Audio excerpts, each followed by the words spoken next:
Well, thank you very much for that welcome, and I'm really happy to join you. And good morning, good afternoon, and good evening to our audience for this Global Education Summit, Teach for the Planet.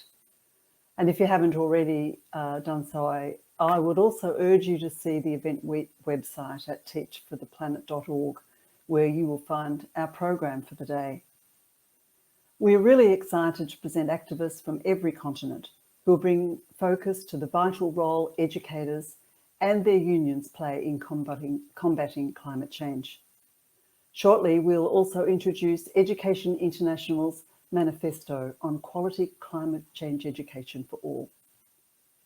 Our goal is ambitious.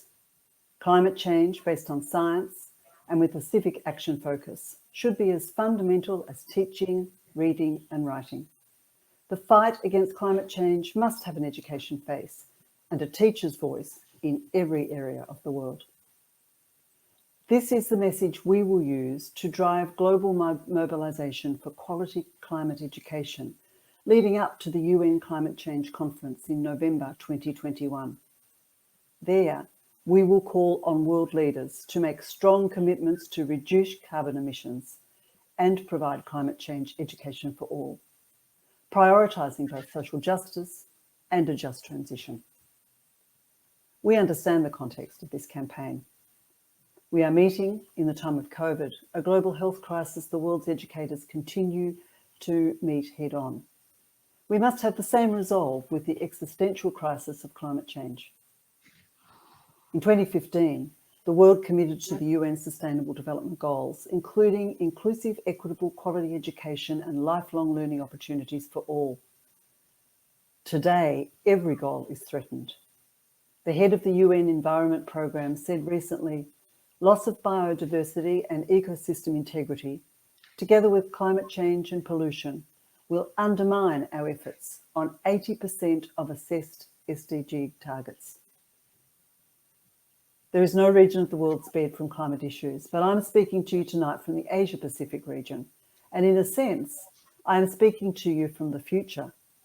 It is difficult to be optimistic.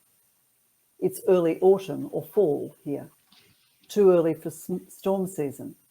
And yet cyclones killed hundreds in Indonesia last week before slamming into the west coast of Australia. It follows a year of massive storms with rain measured at nearly a metre in just a matter of days, forcing some 20,000 people to evacuate and more than 150 schools to close. Only a year ago, it was the worst wildfires in recorded history. And 5 of the 10 most endangered nations due to climate change are in our region: Japan, Philippines, India, Sri Lanka, and Fiji.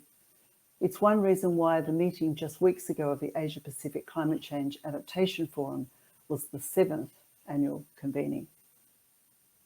Among the findings, environmental changes are undermining hard-won development gains by using economic costs and millions of premature deaths annually. They are impeding progress towards ending poverty and hunger, reducing inequalities, and promoting sustainable economic growth.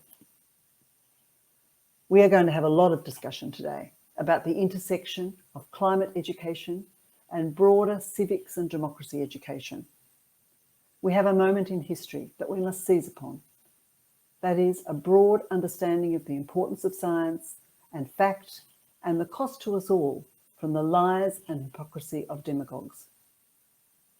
As educators, it's a moment we have work to create, to be prepared to lead and learn from each other, to give our students the tools of lifelong learning, the experience to understand, collaborate, and act on complex issues as active and inclusive citizens. There isn't a moment to lose. So, colleagues, let us begin our program on this note of empowerment. We must always be realistic, but our profession is focused on the future. We can never fail to be hopeful and even optimistic. Thank you.